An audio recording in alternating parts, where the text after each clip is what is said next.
programme vous est offert par Illico Cash.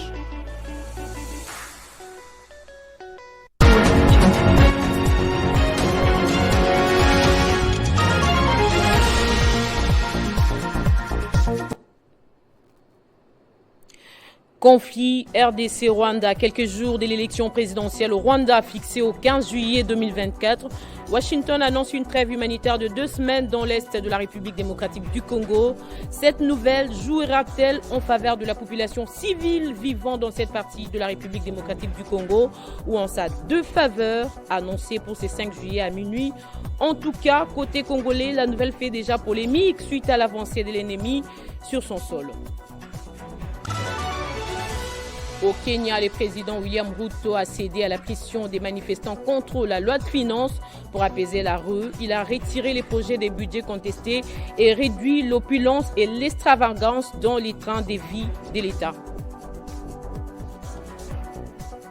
Bonsoir à tous et bienvenue si vous nous rejoignez sur Télé 50. Guerre dans l'est de la République démocratique du Congo. Kinshasa et Kigali ont accepté la trêve humanitaire négociée par les États-Unis qui entre en vigueur ce 5 juillet à minuit. Selon la Maison-Blanche, cette trêve de 2 semaines vise à soulager les populations vulnérables et à créer les conditions d'une escalade plus large de tensions dans l'est de la République démocratique du Congo. Une affaire qui fait déjà polémique au moment où la RDC entend prendre sa défense face à l'avancée de l'ennemi. À ces propos, je vous propose d'écouter le porte-parole des victimes de l'agression rwandaise, Aimable Gafurura. En fait, comme vous savez, c'est vraiment une trêve qu'on demande d'être observée par les FARDC et les M23.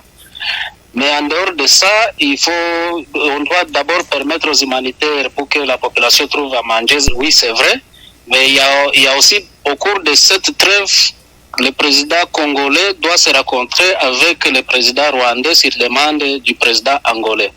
Pour nous, acteurs de la société civile, aussi humanitaire, nous pouvons être vraiment reconnaissants de cette décision et saluer bien sûr, mais à condition que ça ne soit pas aussi de l'hypocrisie de cette communauté internationale pour vouloir permettre à l'ennemi de se réorganiser proche de la ville de Butembo. Parce que, comme vous le savez, le silence aussi de la communauté internationale nous inquiète tous. Parce que de loin, on voit une main noire de la communauté internationale dans cette affaire qui en est la République démocratique du Congo. En fait, pour que les humanitaires arrivent ou aient accès dans les sites de déplacés, je crois dans les normes internationales humanitaires, ils peuvent avoir toujours passage ou accès.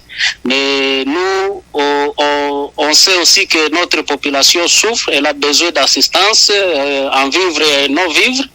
Mais il fallait aussi que la République démocratique du Congo soit vigilante par rapport à cette décision et demander toujours les FARDC de rester aux aguets parce qu'on sait que l'ennemi et la communauté internationale, ils ont toujours eu air hypocrite. À ces sujets, la ministre des Affaires sociales, Action humanitaire et solidarité nationale, Aziza Mounana, a accordé une audience à l'Organisation internationale humanitaire OCHA. Objectif, trouver des pistes et des solutions en vue de l'acheminement de l'aide humanitaire.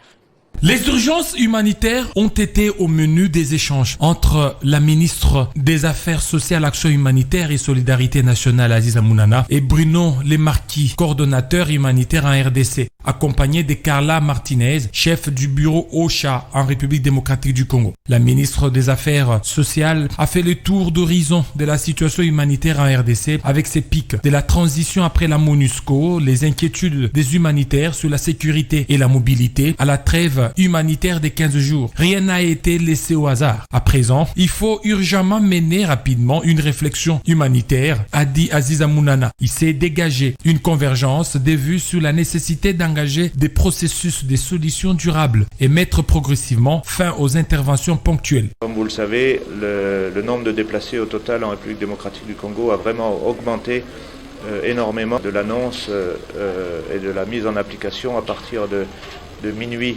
la nuit dernière de cette trêve humanitaire d'une durée de 15 jours, qui a été facilitée par les États-Unis d'Amérique entre la République démocratique du Congo et le Rwanda. Trêve qui, nous l'espérons, va pouvoir permettre aux acteurs humanitaires d'atteindre certaines des personnes déplacées, des personnes dans le besoin, des personnes qui sont vraiment dans des très grands états de précarité, notamment suite au dernier combat, dans des zones difficiles d'accès. La ministre des Affaires sociales et Action humanitaire a insisté à la délégation sur plusieurs points des plaidoyers, notamment les arrêtés pour les sites des déplacés. Elle s'est dit être prête pour une rencontre avec l'équipe pays des humanitaires et a réaffirmé l'engagement du gouvernement de participer à la résolution du problème humanitaire. Bien avant, la ministre des Affaires sociales et Action humanitaire, Aziza Mounana, dans le cadre des échanges qu'elle doit avoir avec les établissements publics sous sa tutelle, a reçu le conseil d'administration de la Caisse nationale des solidarités et des gestions humanitaires des catastrophes. Elle a rappelé l'esprit et la lettre de la loi qui encadre les compétences et pouvoirs de chacun. Ceci dit, la ministre a prévenu que les contrevenants ne seront nullement épargnés par la sanction exemplaire. Et la ministre d'État en charge des Affaires étrangères a échangé avec son homologue angolais, une occasion pour eux de passer en revue les relations bilatérales entre les deux pays et réfléchir sur comment faire aboutir les processus de paix dans les régions où règne l'insécurité entretenue par les groupes rebelles, surtout dans l'est de la République démocratique du Congo. Les relations entre la République démocratique du Congo et l'Angola sont au beau fixe.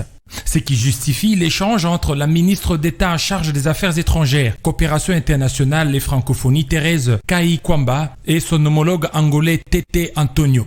Les deux personnalités ont passé en revue la relation bilatérale impliquant les accords signés par les deux pays visant le développement et la pacification de la République démocratique du Congo. Nous avons passé en revue les accords que nous avons signés entre nos pays, les projets qui existent, le mécanisme que nous avons créé pour renforcer notre coopération. Et comme il s'agit de la première rencontre, donc nous aurons sans doute l'occasion d'entrer dans beaucoup plus de détails en ce qui concerne et les questions à l'ordre du jour, les instruments juridiques que nous avons signés et le mécanisme que nous avons créé. On ne peut pas parler de développement sans parler de la paix. Et donc c'est normal que dans une rencontre comme celle-ci, on ne peut pas ne pas parler de la question qui touche la RDC, qui est la question de l'instabilité, surtout à l'est du pays. Cette démarche vient conforter le partenariat entre les deux nations, notamment dans les domaines de la sécurité où l'Angola joue un rôle crucial dans la médiation entre la RDC et le Rwanda en conflit. Privilégiant des approches pacifiques pour parvenir à la désescalade de la crise sécuritaire qui mutile l'Est de la République démocratique du Congo. Un message fort envoyé aux agresseurs de la RDC, mais aussi à la communauté internationale quant à la détermination de Thérèse Kayi-Kwamba d'engager les fronts diplomatiques pour mettre fin aux hostilités dans la partie orientale du pays. Et à la justice, Constant Mutamba a accordé une audience au ministre du portefeuille, Jean-Lucien Boussa. Au cœur des discussions, l'évaluation des entreprises du portefeuille de l'État. Occasion pour Jean-Lucien Boussa de réitérer son engagement à accompagner la vision du chef de l'État, Félix Tshisekedi. Le ministre d'État, ministre de la Justice et garde des Sceaux, Constant Mutamba, a accordé au crépuscule de ce vendredi 5 juillet une audience au ministre du portefeuille. Jean-Lucien Boussa est venu lui soumettre la situation catastrophique dans laquelle se trouvent les entreprises du portefeuille de l'État et que si aucune mesure n'est prise, ces entreprises risquent de tomber dans le gouffre, voire même compromettre la croissance économique de la RDC. Je suis venu échanger avec le ministre d'État, ministre de la Justice, sur un mal profond qui ronge notre société. Le mal, ce sont des condamnations, des jugements uniques et des saisies intempestives des comptes de toutes les entreprises du portefeuille de l'État. Et ceci se passe à tout vent. Et c'est devenu systémique. Il faut mettre fin à cette situation-là. Au sujet de la prétendue démission du gouvernement souminois que le ministre du portefeuille, Jean-Lucien Boussa, aurait planifié pour avoir tenu, selon ses détracteurs, des propos peu courtois à l'endroit du président de la République et de l'exécutif central que dirige la première ministre Judith Souminois, le ministre du portefeuille dément formellement cette information fabriquée de toutes pièces. Comment nous mobiliser derrière le président de la République pour bouter hors d'état de nuire l'ennemi commun qui est le Rwanda. Mais là, nous sommes sur un sujet aussi important, comment assurer le développement économique et social du pays à partir de son levier important, les entreprises du portefeuille de l'État. Jean-Lucien Boussa affirme par ailleurs qu'il travaille pour répondre aux priorités du pays, notamment comment se mobiliser derrière le président de la République pour mettre hors d'état de nuire l'ennemi commun qui est le Rwanda et comment assurer le développement économique de la RDC à partir de son levier important, les entreprises du portefeuille de l'État. Et plus tôt dans la journée du vendredi, le ministre Constant Mutamba avait reçu le président de l'Assemblée provinciale de Kinshasa, Lévi Bouta, avec qui il a échangé sur plusieurs questions d'actualité concernant la capitale congolaise, notamment sur l'investiture du gouvernement Daniel Bumba. Le ministre d'État, ministre de la Justice et garde des Sceaux, Constant Mutamba, a accordé une audience au président de l'Assemblée provinciale de Kinshasa, Lévi Bouta, ce vendredi 5 juillet 2024, en son cabinet de travail. Plusieurs questions d'actualité concernant la ville de Kinshasa étaient au centre de cet entretien, notamment les matières liées au calendrier de la session du mois de septembre et l'investiture du gouvernement Daniel Bumba. Le gouvernement provincial est composé de 10 ministres. C'est un gouvernement de 10 ministres. Pour le reste, je sais qu'il y a des échanges entre les gouverneurs ainsi que le vice-premier ministre. Je crois qu'ils ont trouvé une solution et au niveau de l'Assemblée provinciale, nous sommes en train d'organiser cette séance plénière qui aura pour un seul but, un seul ordre, un seul point à l'ordre du jour, l'investiture du gouvernement provincial. Je crois qu'au stade où nous sommes, il n'y a plus de problème. Abordant la question d'actualité sur l'investiture du gouvernement Daniel Bumba, dont la procédure a été suspendue par les VPM en charge de l'intérieur à cause de la nomination des 10 commissaires généraux, le président de l'Assemblée provinciale de Kinshasa a précisé que tout se fera dans le respect des textes. Et aussi, nous avons eu une séance de travail autour de certaines matières qui seront traitées pendant la session ordinaire du mois de septembre à l'Assemblée provinciale de Kinshasa. Les échanges ont été vraiment fructueux et le ministre nous a prodigué beaucoup de conseils, beaucoup plus sur l'harmonie. Lévi Bouta, président de l'Assemblée provinciale, reste optimiste quant à l'avenir de la ville-province de Kinshasa et sollicite l'appui du gouvernement afin que les objectifs poursuivis par le président de la République, Félix Tshisekedi, soient atteints. Et les ministres de la formation professionnelle multiplient des rencontres de hauts cadres dans le but de viabiliser son secteur. Le jeudi 4 juillet, Maître Marc Ekila avait échangé avec les membres de la section formation de la Commission nationale sociale et l'employabilité de la Fédération des entreprises du Congo, FEC. Objectif, établir un cadre permanent des concertations entre les ministères et la FEC. Cet échange avec les membres de la section formation de la Commission nationale sociale et employabilité de la Fédération des entreprises du Congo était plus qu'important pour le ministre de la formation professionnelle. Marc Ekila a pu établir un cadre permanent des concertations entre son ministère et la FEC. Tôt dans l'avant-midi, le ministre a pris part à la cérémonie des remises des certificats et kits métiers organisée à Kinshasa par la fondation Grâce à ma mère. Marc Ekila Likombo a encouragé les 200 lauréates à ne pas se sous-estimer, mais à participer à bâtir une classe moyenne, vœu du chef de l'État Félix-Antoine Tshisekedi. Mais ceci étant, s'agissant de la formation professionnelle, vous le savez, le chef de l'État Félix-Antoine Tshisekedi Tshilombo et la première ministre accordent une place très prépondérante à la formation professionnelle. Et cela pour une seule raison principale. Cela va permettre de nous avoir non seulement une classe moyenne dans notre pays, mais aussi contribuer rapidement et efficacement à l'émergence économique dans notre pays. Ce que j'entends de vous, Madame la Présidente, ce n'est pas seulement de former toutes ces jeunes dames-là qui terminent aujourd'hui, mais aussi de s'assurer de leur évolution, de leur progrès. Autre rencontre, c'est avec la directrice pays de l'agence de développement Christa Verstraelen. Les discussions ont porté sur de nombreuses possibilités de formation professionnelle dans différents secteurs d'activité où la RDC accuse le coût en termes de personnel qualifié. Marc Ekila a insisté sur la formation des formateurs en vue de s'assurer de la bonne qualité du personnel formé. De son côté, la directrice d'Enabel a-t-on travaillé sur l'accès aisé au monde du travail à la sortie de la formation. L'avocat de l'ex-ministre des Mines, Antoinette Zamba, a fait un démenti sur les fausses informations au sujet de la prétendue implication de celle-ci dans l'affaire des dotations de 70 millions de dollars américains à l'ONG Les Boucliers de Jean-David Ngandi, un administrateur de la communière par la société chinoise Zijin Mining. Maître Dani Oleko et Yana Naïtet, l'invité de Gaëtan Kouba-Brondi, c'est vendredi dans Kinshasa Direction. Les opérations, les transactions qui sont conclues par les entreprises du portefeuille de l'État. Parce qu'une entreprise publique est aussi une entreprise du portefeuille de l'État. Oui. Lorsque cette entreprise engage des négociations, fait des transactions, les volets administratifs et financiers de ces opérations ne relèvent pas du ministère des Mines, mais relèvent du ministère du portefeuille. Parce que c'est le ministère du portefeuille qui représente l'État actionnaire au sein des entreprises du portefeuille. Et donc, pour céder, par exemple, je donne un exemple, un actif minier, c'est un acte de désengagement. L'État se désengage pour céder un actif minier. La ministre des Mines n'a rien à voir lors des sessions. Rien à voir. Le ministère des Mines intervient à quel niveau? Oui. Intervient a posteriori et son intervention est strictement technique.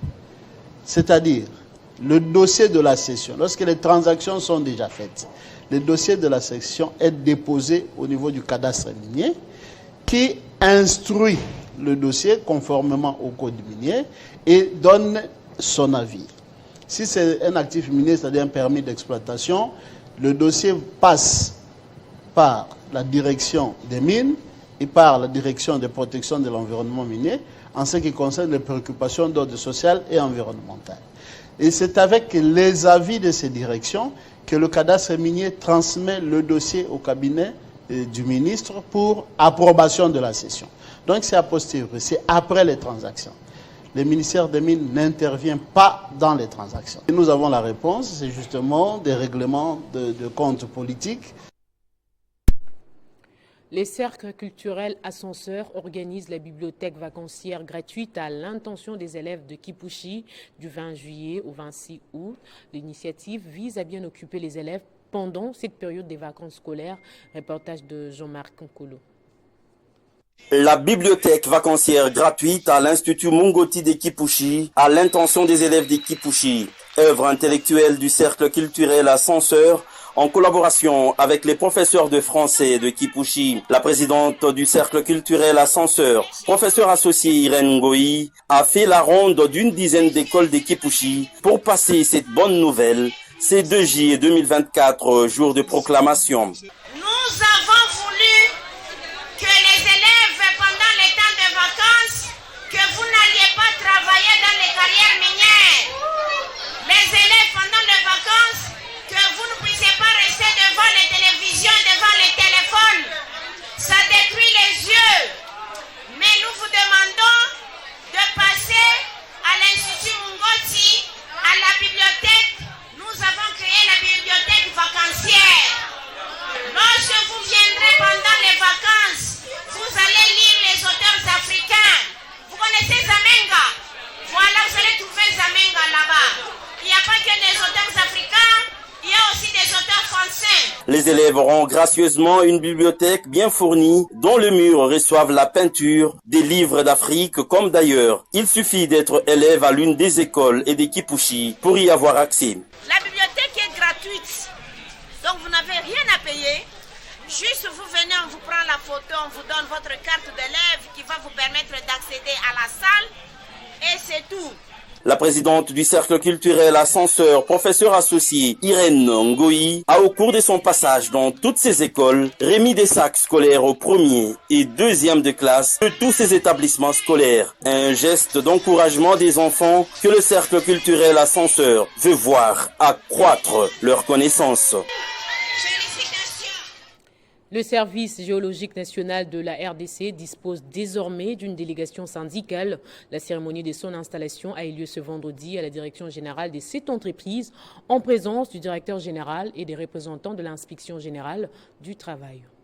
Le service géologique national en RDC est un établissement public des références sur la recherche, la gestion des ressources et les risques du sol et sous-sol dans une perspective des développements durables. Désormais, cet établissement dispose d'une délégation syndicale dont l'installation a été présidée personnellement par son directeur général Raoul Oazenga Vitima en présence de l'inspection générale du travail. Cette cérémonie marque une étape importante dans la vie de cette entreprise face à l'évolution technologique, les nouvelles méthodes du travail et défis économiques et sociaux.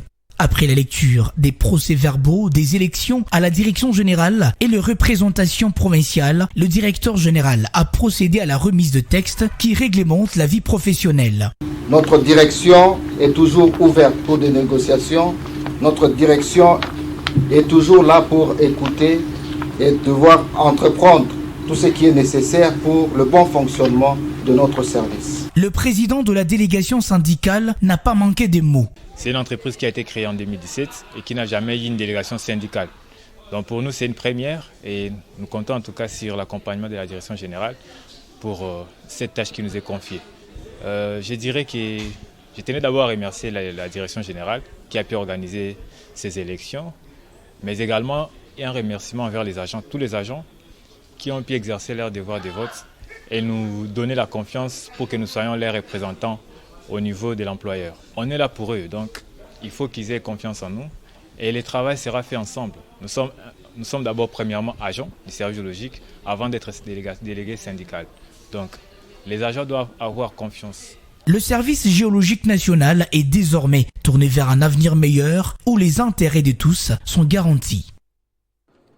Rendons-nous à présent au Kenya. Avant de se quitter, le président William Ruto a annoncé d'importantes mesures visant à répondre au mécontentement de la population et à réduire les dépenses publiques dans un contexte de manifestation dans ces pays d'Afrique de l'Est. Sur la liste, on retrouve la première dame qui a vu son budget et ses voyages officiels être supprimés. Il y a aussi l'interdiction de nouvelles voitures destinées à l'usage gouvernemental, la suspension de tous les déplacements non essentiels des fonctionnaires et la réduction de nombre de ses conseillers. Cette mesure prise par le président William Ruto est considérée comme un pas en avant pour répondre à ses préoccupations et faire preuve de responsabilité budgétaire. La femme du président Kenya William Ruto est la première victime collatérale de l'onde des chocs qui secoue le Kenya après la vague des manifestations contre la levée des nouvelles taxes. Après avoir abandonné les projets de loi des finances qui cristallisaient la colère, le président a annoncé une série de coupes budgétaires au sein du gouvernement.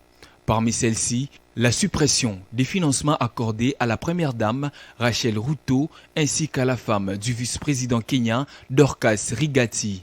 Au cours d'un entretien avec les principaux médias kenyans, le président a également annoncé que le budget de la présidence et ceux des ministères seront réduits.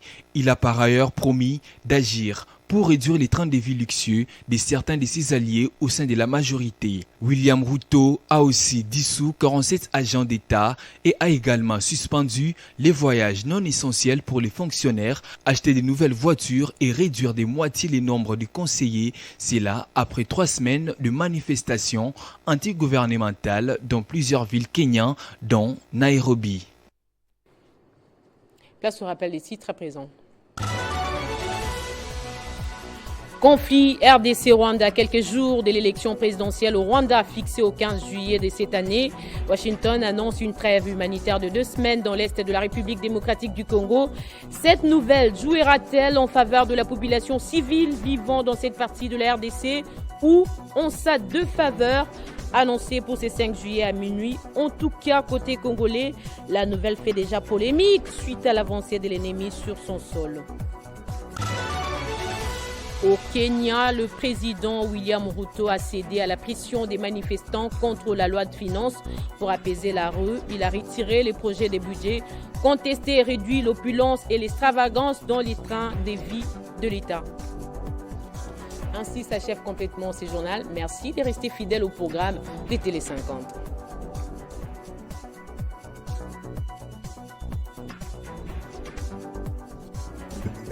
Retrouvez toute l'actualité en continu sur www.tele50.cd. programme vous a été offert par Illico Cash.